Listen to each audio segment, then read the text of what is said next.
Thank you for joining me here again today in my Piano Pizzazz tutorial. I think that you'll find our songs in the book A Perfect 10. This is book 3 by Melody Bobber. Very exciting. So we've done a variety of all different styles.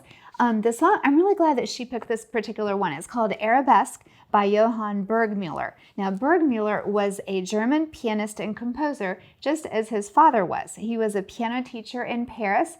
And the song that he wrote called Arabesque was written in the Romantic period back in the 1800s. And I think that this piece is a little different than typical songs from the 1800s.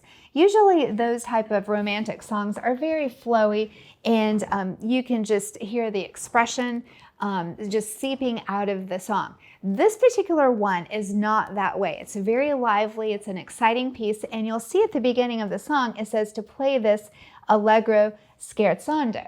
So you may think, well, I don't know what that means. In Italian, that just means to perform the piece lively, playful, in an animated manner, as if you were joking around. Now that, as soon as I read that, that reminded me of when I was in high school. And as a music major and having taken piano lessons my whole entire life, I've really probably heard thousands of people play the piano.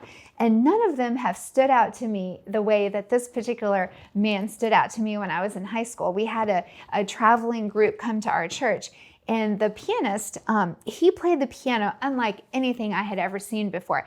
And he played it very fun and entertaining, just exactly like this description mentions. But what was really different is that instead of staying focused on his music and being serious and watching his notes or watching his hands, he was watching the audience, and he was using exaggerated facial expressions the whole entire time. And I didn't know if it was a joke or why he was doing that. And I still to this day don't really know why he did that, but it really made a lasting impression in me. And so that's, I think, the idea behind this piece. So when you're playing this piece, you want to play it very animated, very playful, and you can kind of use it to joke around with your audience if you were doing this as an entertainment of sorts. So let's talk about the piece. Now, it's going to be in the minor mode, which again, you might think, well, minor, that's serious or that's sad, mysterious, but in this piece, it just sounds adventurous, okay, like playful. So I think that you're going to find that this is a fun piece to play, even in the minor. Okay, so we're starting with the A minor chord right here in the middle C position. It's in the root position.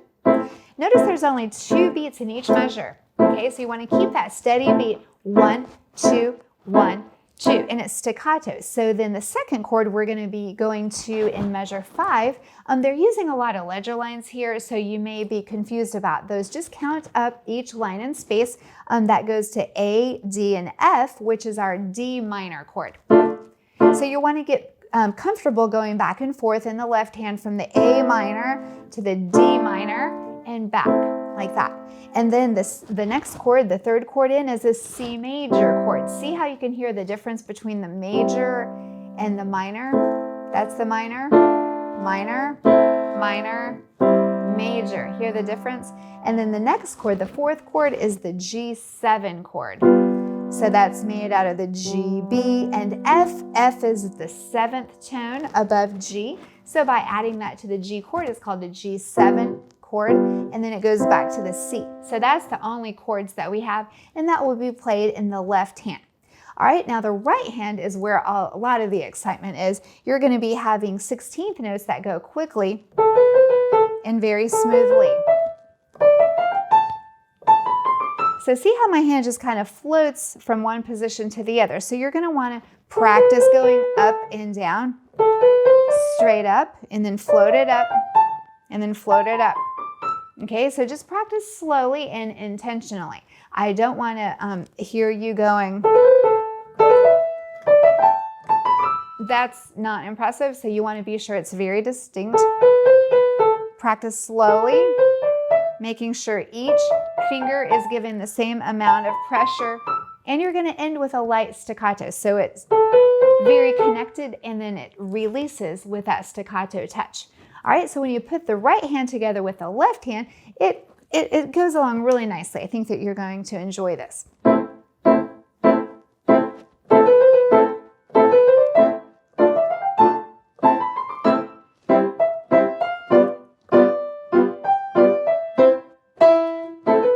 Hear that nice, suddenly loud spot?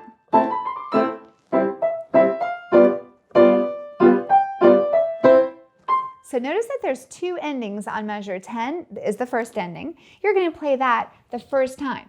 Then there's a repeat sign. You're going to go back to the repeat sign facing forward. So you're not going to go back all the way to the beginning and play the introduction again. You're going to just go back right here to the repeat sign, to this measure right here, measure 3. This time we're going to take the second ending. Okay, so we're going to do the A section 2 times.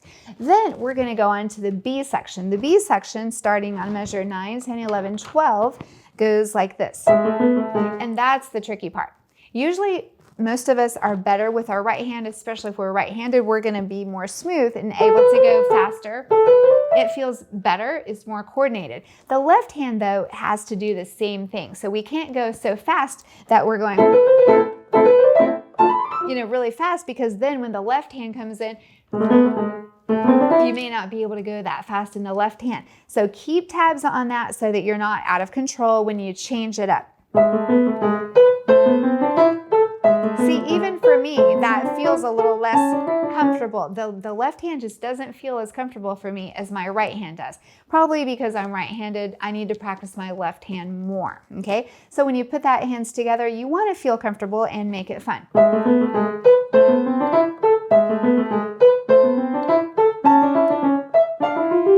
And this part slows down. See the polka ritardando right there? Just take that smooth, there's no staccato, no rush, anything right there. And then a tempo when it gets back to the A section again.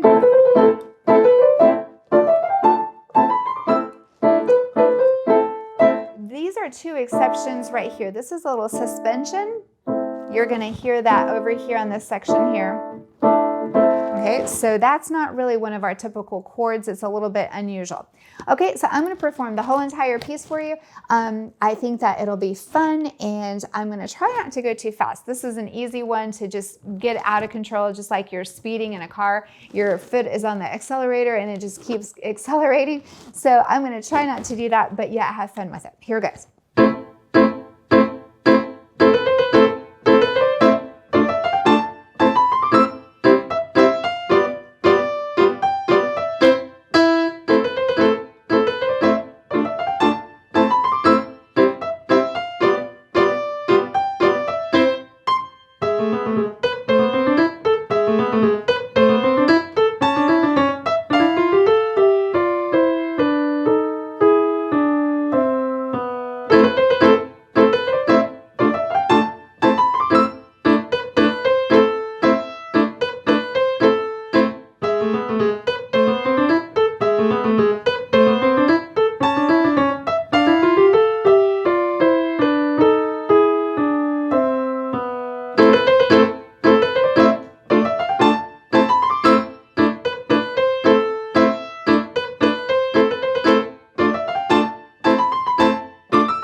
At the end it says play with great resolution. So when you go da da da da da, bum, take some time to practice that. That's a little quick to go from here to land on that with all 4 notes. I remember when I first was working on this, it took a lot of practice, and I've had students work through this before. I'm glad Melody chose this piece because it's a very popular piece. It's in many, many intermediate level books, and it's a great piece for every student that is pursuing working into a little bit harder music. And this is a fun piece. It's not too long, so you are going to have so much fun with it. But don't be discouraged if your fingers don't want to cooperate. Just work on it slowly. You don't have to perform it at the speed that I did. You can still have fun with it and go a little bit slower. So just make sure it's not sloppy and that you're having fun practicing.